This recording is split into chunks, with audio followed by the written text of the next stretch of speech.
పనిమంతుడు పందిరెత్తే కుక్కదోక తాకి కూలిపోయిందట ఎనకటికి శాస్త్రం. కానీ ఎప్పటికీ కూడా ఈ శాస్త్రం నిజమైతేనే ఉన్నది కదా. మనం చేయి పార్టీ పాలనలా కుక్కతోక శాస్త్రమే కండ్లకు కట్టినట్టు కనబడతాందట కాదు. అవి ఇవి అని ఏం చెప్పా ఖాళీ గీ లోకల్ ఎలక్షన్ల సంగతి తీసుకోరాదు. అసలు సర్కారు వారి పరితనం చేయబట్టే అసలు ఈ ఎలక్షన్లు అవుతున్నాయా అగర్సే అయినా గెలిచిన వాళ్ళకు గెలిచినమన్న మురిపేముంటుందా? మళ్ళా రద్దు అవుతాయా? మళ్ళా ఫస్ట్ కానించి అంటారా? ఇగో గిట్లనే కొడుతుంది. ఎందుకో మీకు కూడా ఈ పాటికే సమాజం ఉంటుంది కదా, చెప్తా పారి. ఈ లోకల్ ఎలక్షన్ల గురించి పువ్వు పార్టీ పరందామయ్య మన ఈటల రాజేందర్ అన్న ఏమంటుందో ఇనుండ్రి, ఇన్నాక అసలు సినిమా చెప్పుకుందాం.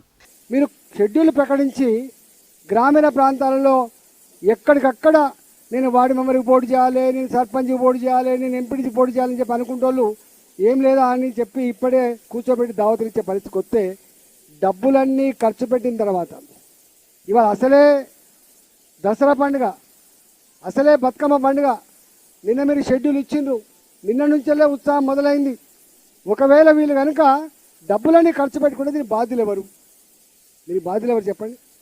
అందువల్ల దయచేసి మీరు ప్రభుత్వ పరంగా చెప్పాల్సింది ఏంటంటే, మీరే ప్రెస్ మీట్ పెట్టి మీకు 8వ తారీఖు వరకు కోర్టులో ఆర్గ్యుమెంట్స్ ఉన్నాయి కాబట్టి కోర్టు డిసిషన్ వెలువరించిన తర్వాత ఎలక్షన్ నోటిఫికేషన్ ఇచ్చిన తర్వాతనే మీరు ఎన్నికల సమాయత్తం కమ్మని చెప్పాలి తప్ప మీరు ఆధారబాధగా ఇట్లు ఇచ్చి వాళ్ళు అనుకుంటారు పాపం ఎన్నికల షెడ్యూల్ అంటేనే ఎన్నికలు డిక్లేర్ అయిపోయినాయి అని అంటున్నారు.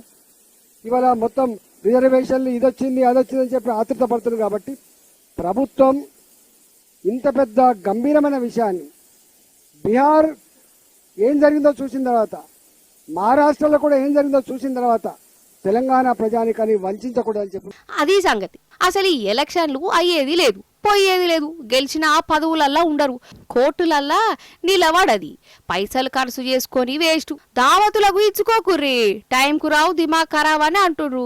ఇట్లెందుకు అనుకుంటుర్రో మీకు కూడా ఈ పార్కే సమాజం ఉంటుంది కదా.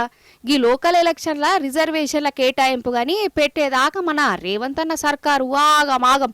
అగోగా ఆగమే ఇప్పుడు కొంప కొలంబస్ చేసేటట్టున్నది. బీసీలకు 42% రిజర్వేషన్ అని ముంగట పడ్డారు. సరే 2011 జనాభా లెక్కల ప్రకారం ఎస్టీల రిజర్వేషన్లు పెట్టిరు. అది అన్యాయమా కాదా?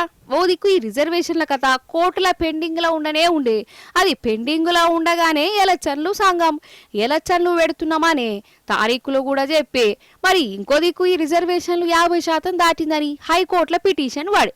ఇక రిజర్వేషన్ల మీద జీవో రద్దు చేయాలని వేసిన పిటిషన్ల మీద విచారణ చేసిన కోర్టు కావాలంటే ఎలక్షన్లను వాయిదా వేసుకోరని సర్కార్కు చెప్పే. ఓ దిక్కు గవర్నర్ కాడ బిల్లు పెండింగ్లలో ఉండగా ఈ జీవోలు ఎట్లిస్తారు? రిజర్వేషన్లు 50% గట్లనే దాటేస్తారని కూడా అడిగే కదా. దానికి ఉయ్యలేదు కుయ్యలేదు, సర్కార్ మాత్రం తాంబూలాలు ఇచ్చినాం మీ సావు మీరు సావురన్నట్టే చేస్తాంది. ఇక ఈడ ఇంకోటి చెప్పాలి, మహారాష్ట్రలో గిట్లనే లోకల్ ఎంపీటీసీ జెడ్పీటీసీ సర్పంచ్ల ఎలక్షన్లకు రిజర్వేషన్లు 50% దాటిచ్చింది. ఓట్లకు పోయింది, ఎన్నికలు అయిపోయినాయి, గెలిచేటోళ్ళు గెలిచిరు, ఓడిపోయేటోళ్ళు ఓడిపోయారు. ఇక పదవులు వచ్చినాయని గెలిచిన వాళ్ళు అనుకున్నారు, కానీ అది 6 నెలల ముచ్చట్నే అయింది. ఈ రిజర్వేషన్ల మీద కోర్టు విచారణ చేసి అసలు అట్లా రిజర్వేషన్లు దాటిచ్చుడే తప్పు, ఆ ఎలక్షన్లు రద్దు చేస్తాను మళ్ళా కొత్తగా పెట్టుకోరని ఆర్డర్ వేసింది. మళ్ళా ఆడ ఎలక్షన్లు పెట్టిరు. ఇది ఒక పంచాయతీ నడుతుందా? ఇంకోటి ఇంపార్టెంట్ ముచ్చట చెప్పాలి ఏంటంటే, అసలు ఈ రిజర్వేషన్లు ఎంత ఘోరం అవుతున్నాయంటే ఊర్లలో జనాలకు కరెంటు షాకు కొట్టినట్టు అవుతుందల్లా.